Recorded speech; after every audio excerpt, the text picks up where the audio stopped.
Hello all, it's Micah. Making sure the subtitles were working correctly there. It's been a couple of days. I have been swept up in a few things, and but I have been trying to forge ahead with my work in progress, and so I'm gonna give you a quick update, hopefully quick, because I'm running late as usual. I need to get out of this space and back to my home base.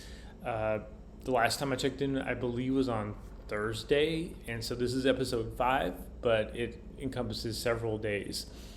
Of course, now that I'm talking, Amir thinks it's all about him, so he's, of course, joined us as usual. Even though, like I said, I haven't been recording videos, I have been trying to plug away. There's been a lot going on in my life.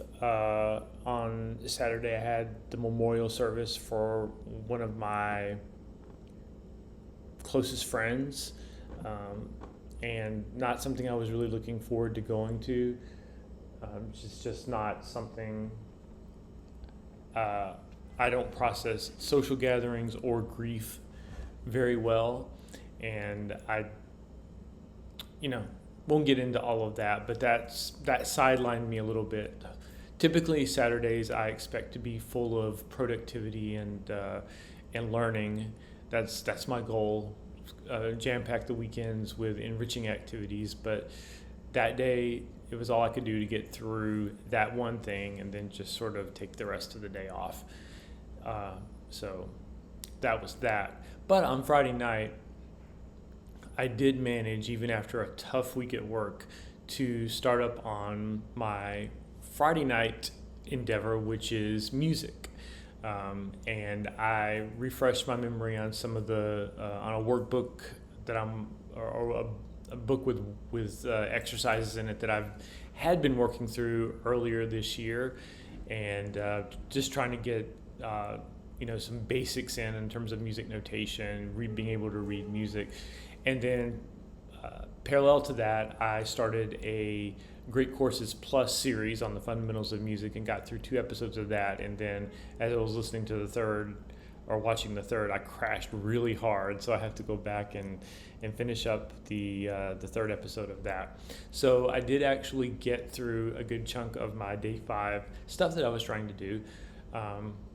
All throughout the weekend, I've also been plugging away at urban planning, which I think is my Thursday thing to do. And maybe I haven't talked about that. I have been plugging away at The Life and Death of Great American Cities by Jane Jacobs, the seminal urban planning guide, and I think probably what a lot of current urban planning pivots off of. From what I understand, it's just deeply, greatly influential. What I love about that book, and I do love it despite the fact that I've been starting and stopping on it for a couple of years, is that Ms. Jacobs was such an acerbic writer. Like, she does not mince words and does not mind being really dismissive of what she obviously regards as nonsense regarding how people have conceived cities and how to do urban planning in the past. And so I'm just digging more into that. Urban planning, it seems like an odd choice, I think, for something to devote as one whole day per week or a pillar of what I'm doing. So again, just to kind of recap, I'm trying to say I have about 7 things that I want to make progress on in terms of learning or being enriched, and it's just convenient to assign days of the week to those for now. But I expect it will be more, and it already is a little bit more flexible than that, since even though I started that on Thursday night, I have been sneaking in and reading a chapter here and there. I read basically most of a chapter last night out of that book as well. So I have been working through that as well. Saturday was foreign language, but like I said, I took Saturday off. And plus, getting back into foreign languages and really all that I've ever done is Spanish. And I do want to get back into that, but I do understand also that I've been spinning my wheels. Like, I got a lifetime subscription to what's it called? Now I can't even remember the name of that language app. Rosetta Stone. And I was churning through a lot of the exercises, but it's one of those things that's use it or lose it. And I just haven't been able to work up to having conversations with people. Like even though I've been taking and refreshing my knowledge of Spanish because I took 2 or 3 semesters in college. I'm around quite a number of Spanish speaking people, just day to day, not people that I know closely, but enough that I would have the opportunity, if I so chose, to interact with them or practice with them. And every time it comes to it, I just completely get cold feet and revert back to English because I'm just too self-conscious about it. So I expect a lot of my foreign language study to be purely academic. I've sort of resigned myself to that. At some point, I may get bold and really put myself out there and try to start speaking Spanish. Maybe I'll start with another language and then kind of try to build my way up from there. But at any rate, I skipped that because that was Saturday, and Saturday had its own thing going on. Sunday is food and cooking. I really want to get back into cooking, and I have started tinkering around in the kitchen a bit more. And what I did do on Sunday was I baked some brownie crusts. They're really just brownies in muffin tins, and then I smushed them down in after they came out of the oven. And tonight, as a matter of fact, I'm going to go back because I now have the ingredients and the equipment I need, and I'm going to make a pecan pie filling to put in the brownie crusts. And then I want to make an Italian meringue to put on top. And this is sort of my test batch because we're having a bake-off next week at work, and that's the dessert I dreamed up that I thought would taste really, really good. And I was inspired to do it from a combination of things that I had on hand after Thanksgiving. My partner bought a pecan pie. A friend of a friend made some brownies, and those got brought over to the house. And then we had some whipped toppings, some store brand Cool Whip, and I ate those 3 things together, and it was really delicious. And I thought, what would be a way to compose a dessert and not just stack these things randomly on top of each other? And so I'm going to further that experiment tonight, as long as I have enough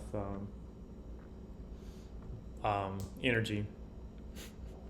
I also need to do laundry tonight. I needed to do that over the weekend. I've been putting that off. So that's another thing that needs to happen. And yesterday, Monday, I did not get back into the habit of accompanying my work with music and audiobooks, which has sort of been my goal. But today I did manage to listen to 2 albums and this is my new musical endeavor for this week. I'm listening to The Dream, and how that came about. Like, generally speaking, I'm going through artists that I know I like but want to get deeper into. Last week I did all of Billie Eilish's catalog, and then I did all of Sierra's catalog. As I was listening to Sierra, I found myself very drawn to the songs that were either produced by Terry S. Nash, otherwise known as The Dream, or songs that sounded like his records, because he's been very influential. And it just reminded me how much I just adored his debut album when it came out in 2007. I just remember hearing it in like the record store, and part of me was like, really, there were record stores in 2007? Like, my timeline of when things kind of went digital is a little fuzzy, but I do remember hearing that record in the record store as it was playing, and just being like, I have to have this record. And it is actually one of my favorite albums of all time. It's called Love Hate. But because, so much life happens, you just kind of lose yourself and you forget to memorialize these things as much as you do when you're even younger. So, but at that point, I remember when I got the album, just listening to it and thinking, wow, this is one of the best albums I've ever listened to. So I listened to it in full again today, and then I listened to his follow-up album from 2009 called Love versus Money. And he's just masterful with sound.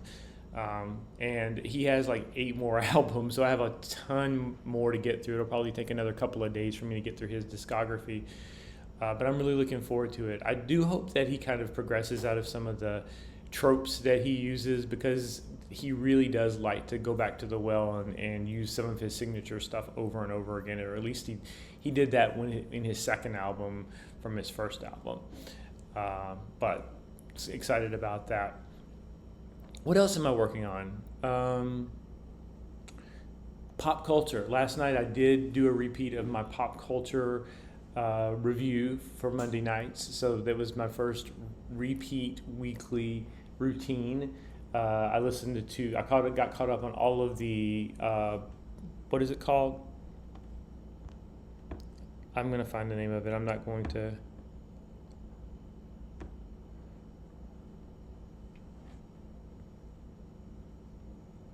Pop culture happy hour on NPR. I got caught up on all the back episodes of that, so I got caught up on some of the Christmas movies that are out, mostly on streaming, on what passes for TV now, between Netflix and Hallmark and everything else. And there were like 4 episodes I listened to, and one of them was about a spy drama that's out that I can't remember the name of, but the idea is to kind of dip my toes in the late called Blanche, to quote pop culture that I'm familiar with, which is the Golden Girls, but to dip my toe and to sort of get an idea for what's going on, and but yeah, so I listened to 3 or 4 more podcasts of that. Episodes of that podcast last night, and so I'm gradually kind of falling in line and getting more acclimated to what's going on in pop culture. And then I also listened to another episode of what is the name of that other podcast from Slate? I am not going to.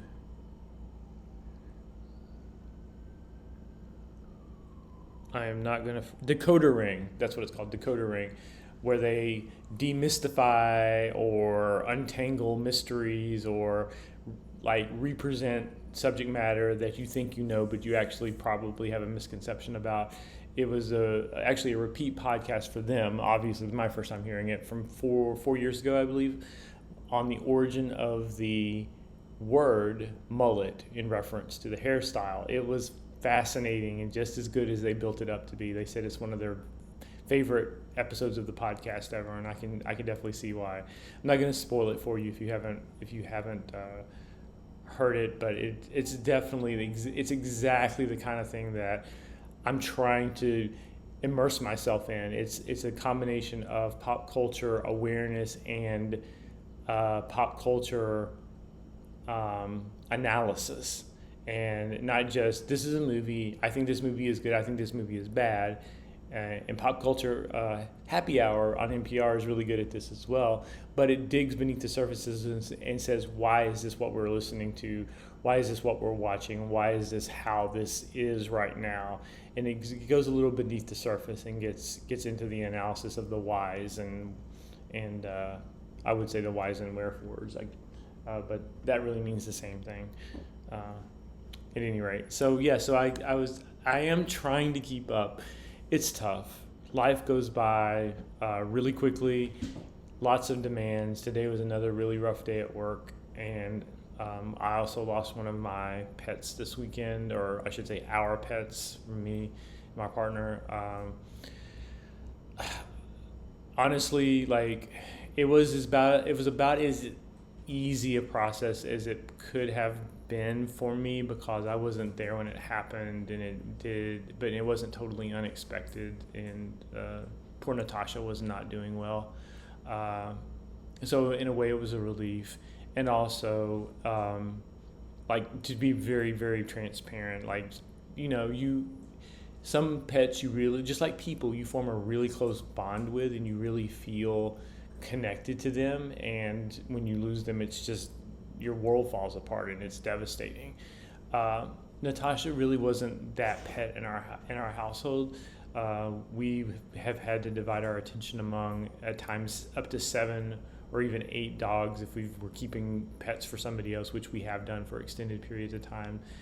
As of last year, we were at six dogs, and all of them are over 10 years old, so they're all